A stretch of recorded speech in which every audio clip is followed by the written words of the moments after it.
नमस्कार विद्यार्थी मित्र आणि मैत्रिणींनो, मी प्राध्यापिका पल्लवी रोहिदास मिरजकर, पद्मभूषण डॉक्टर वसंतराव दादा पाटील महाविद्यालय तासगाव या ठिकाणी इतिहास या विषयाचे अध्यापन करते। आज आपण छत्रपती शिवाजी महाराजांच्या अष्टप्रधान मंडळाच्या निर्मितीचा इतिहास पाहणार आहोत। हा जो भाग आहे तो BA भाग 1 सेमिस्टर 2 साठी तुम्हाला उपयुक्त ठरणार आहे। महाराजांचे अष्टप्रधान मंडळ पाहत असताना प्रथमतः महाराजांचे अष्टप्रधान मंडळ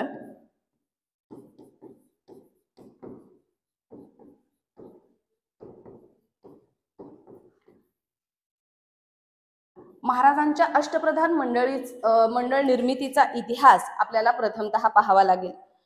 महाराजांनी कोणत्याही मुसलमानी कारभार पद्धतीचे अनुकरण न करता आपलं स्वतःचं एक अष्टप्रधान मंडळ असावं अशी धारणा त्यांनी केलेली होती। खऱ्या अर्थानं हिंदुस्थानमधील प्राचीन ग्रंथांमध्ये शुक्रनीती आणि कौटिल्याचे अर्थशास्त्र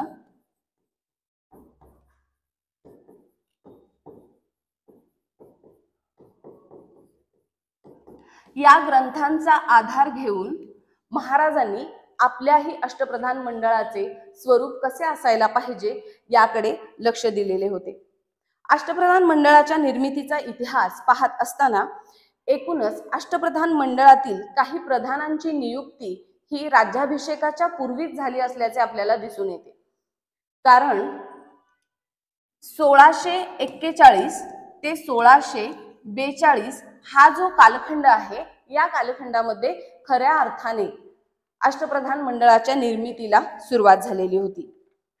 या काळामध्ये बंगलोरहून शहाजी राजांनी मातोश्री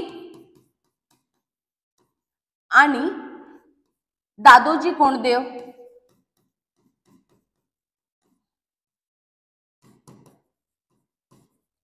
छत्रपती शिवाजी महाराज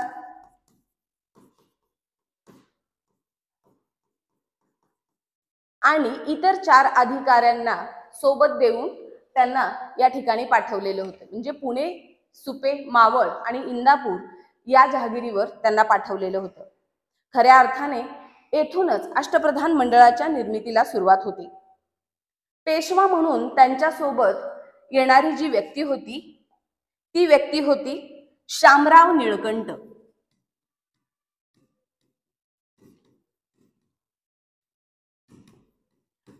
पेशवा त्यानंतर आणखीन एक प्रतिनिधी त्यांच्या सोबत आलेला होता, तो म्हणजे बाळकृष्ण हनुमंते।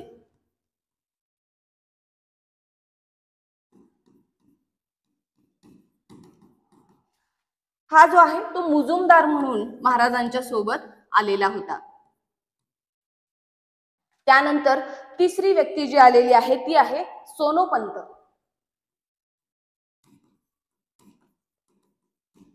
जी डबीर म्हणून महाराजांच्या सोबत आलेली आहे। त्यानंतर रघुनाथ बल्लाळ,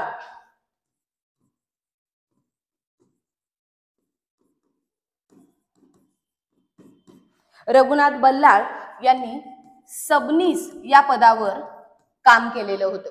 तर हे जे सुरुवातीचे 4 मंत्री जे अष्टप्रधान मंडळाची सुरुवात या मंत्र्यांनी झालेली आपल्याला दिसते। हे इथं एवढ्यासाठीच मी सांगितलेलं आहे की अष्टप्रधान मंडळ म्हणल्यानंतर आपल्या समोर लगेच महाराजांच्या अंडर काम करणारी जी मंडळी आहेत ती सगळी आपल्या डोळ्यापुढे येतात, पण त्यांच्या आधी जो पाया घातलेला आहे अष्टप्रधान मंडळाचा तो पाहणं या ठिकाणी गरजेचं ठरतं। दादोजी कोंडदेव यांनी मुख्य कारभारी म्हणून भूमिका पार पाडलेली आपल्याला दिसते।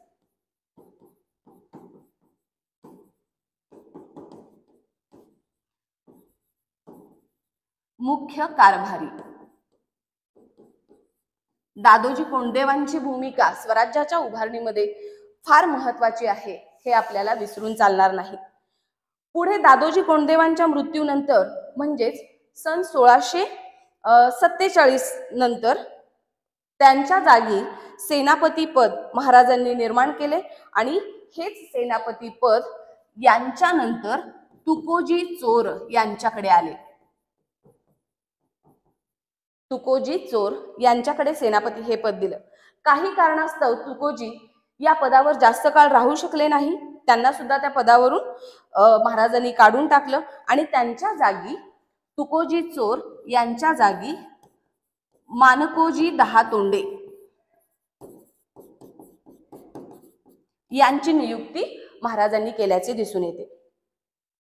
त्याचबरोबर महाराजांच्या अष्टप्रधान मंडळाचे जे आपण महाराज जेव्हा कारभाराला सुरुवात केली महाराजांनी तेव्हाचा एक भाग पाहिला आपण, मधला एक भाग पाहिला आणि त्यानंतर जावळीच्या विजयानंतर महाराजांनी काही प्रधानांची भर अष्टप्रधान मंडळामध्ये घातल्याचे आपल्याला दिसून येतो. तो भाग आपण पाहूयात. जावळीच्या विजयानंतर महाराजांनी काही नवीन प्रधानांची नियुक्ती केली. त्यामध्ये कोण कोण होतं तर निळो सोनदेव, निळो सोनदेव, निळो सोनदेवांनी सुरनिसाची भूमिका पार पाडली. तर यानंतर गंगाजी मंगाजी, गंगाजी आणि मंगाजी यांनी वाकनीस हे पद सांभाळले. गंगाजी आणि मंगाजी यांनी वाकनीस हे पद सांभाळले. तर एसाजी कंक, एसाजी कंक यांनी पायदळाचा मुख्य सेनापती, पायदळाचा मुख्य सेनापती ही भूमिका गंगाजी मंगाजी यांनी पार पाडली. तर नेताजी पालकरांनी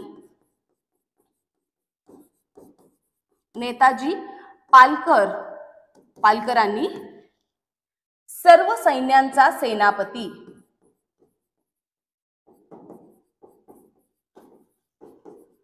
सर्व सैन्यांचा सेनापती हे पद नेताजी पालकर यांनी उत्तमरित्या पार पाडलं. यानंतर प्रभाकर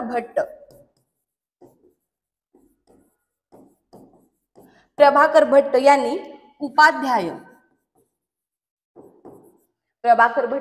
उपाध्यायाची भूमिका पार पडली. तर हे सर्व जे अधिकारी आहेत हे सर्व अधिकारी महाराजांनी जेव्हा जावळीची मोहीम जेव्हा आखलेली होती त्यानंतर जावळीच्या विजयानंतर महाराजांनी या मंत्र्यांची भर अष्टप्रधान मंडळामध्ये घातलेली आहे. यावरून आपल्याला एकच गोष्ट इथं लक्षात येते की जसं या ठिकाणी काय आपण याला म्हणता येईल आपल्याला की जसा स्वराज्याचा कारभार वाढत गेला तसं प्रधानांची सुद्धा भर स्वराज्यामध्ये पडत गेली. यानंतर जावळीच्या विजयानंतर महाराजांच्या अष्टप्रधान मंडळाचा जो इतिहास आहे तो तोटक स्वरूपात आपल्याला दिसून येतो. अगदी थोड्या प्रमाणात कुठंतरी त्या अष्टप्रधान मंडळातील प्रतिनिधींचा उल्लेख आपल्याला मिळाल्याचे दिसतात. खरं तर मिर्झा राजा जयसिंग आणि त्याची स्वारी यानंतर एका 2 प्रतिनिधींची भर यामध्ये पडलेली आहे. त्यामध्ये पहिला जो आहे वकील, खऱ्या अर्थानं वकील म्हणून महाराजांनी बोलणी करण्यासाठी रघुनाथपंत कोरडे यांची नियुक्ती केलेली आहे. रघुनाथपंत कोरडे यांची नियुक्ती वकील म्हणून केली मिर्झा राजा जयसिंग आणि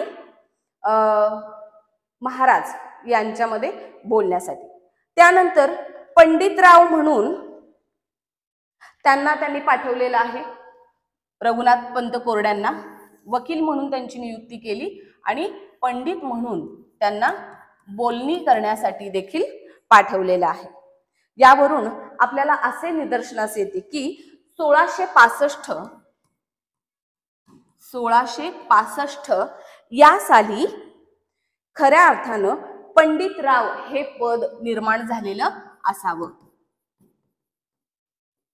खऱ्या अर्थाने 1665 साली पंडितराव हे पद निर्माण झालेलं असेल.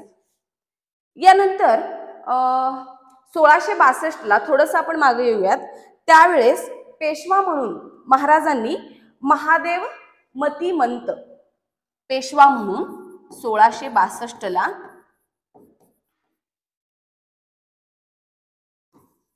महादेव मती मंत यांची नियुक्ती केली। हा पेशवा होता, परंतु त्याच साली काही कारणास्तव महादेवांना या पदावरून काढून टाकण्यात आले आणि पेशवा म्हणून पुन्हा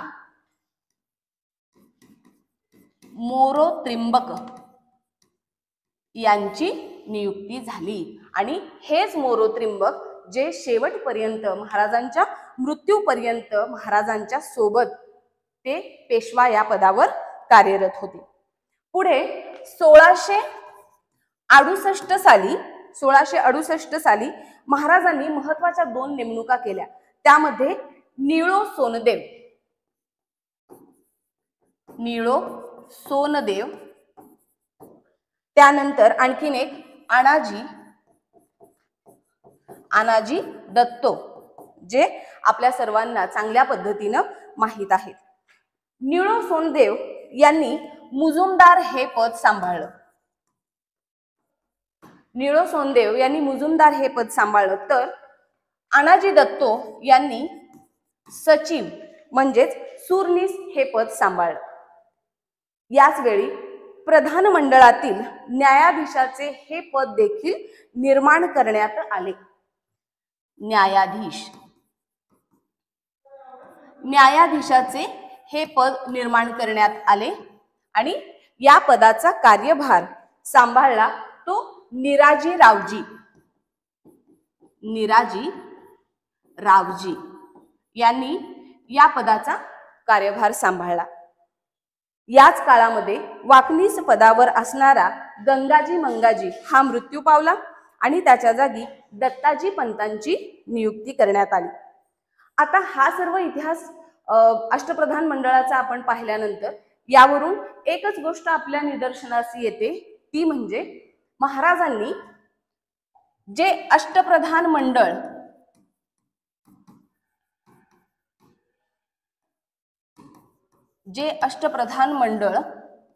नेमलेलं होतं, ते अष्टप्रधान मंडळ त्या व्यक्तीच्या कार्याची दखल घेऊन, त्या व्यक्तीचा प्रामाणिकपणा याची दखल घेऊन हे अष्टप्रधान मंडळ नेमलेलं होतं। म्हणजे एकाच वेळी बसले आणि अष्टप्रधान मंडळ नेमून टाकलं असं झालेलं नाहीये। तर अष्टप्रधान मंडळाच्या निर्मितीचे हे टप्पे पडतात। सुरुवातीला एक 4 माणसांवर हे अष्टप्रधान मंडळ तयार झालं। महाराजांनी त्याचा चांगला अभ्यास केला आणि जसं जसं स्वराज्याचा कारभार वाढत गेला तशा प्रकारे हे अष्टप्रधान मंडळ जे आहे ते पूर्णपणे अशा पद्धतीने काय झालेलं आहे, वाढत गेलेलं आहे। आणि मग एक मंत्र्यांची भर या अष्टप्रधान मंडळामध्ये पडत गेलेली आहे। आणि मग नंतर ह्या अष्टप्रधान मंडळाला जे पूर्णत्व आलेलं आहे ते पूर्णत्व कधी आलं, तर राज्याभिषेकाच्या वेळी पूर्णत्व आलं। म्हणजे तोपर्यंत हे अष्टप्रधान मंडळामधील एक मंत्री प्रतिनिधी ऍड होत होते आणि अष्टप्रधान मंडळ हे महाराजांच्या राज्याभिषेकाच्या वेळी त्या अष्टप्रधान मंडळावर शेवटचा हात फिरवण्यात आला आणि पूर्णपणे अष्टप्रधान मंडळ तयार झालं। आणि याच अष्टप्रधान मंडळाची हक्क, त्यांचे कर्तव्य, त्यांचे अधिकार हे आपण पुढच्या व्हिडिओद्वारे मी तुमच्या समोर ते घेऊन येत आहे। तोपर्यंत मला रजा मिळावी। धन्यवाद।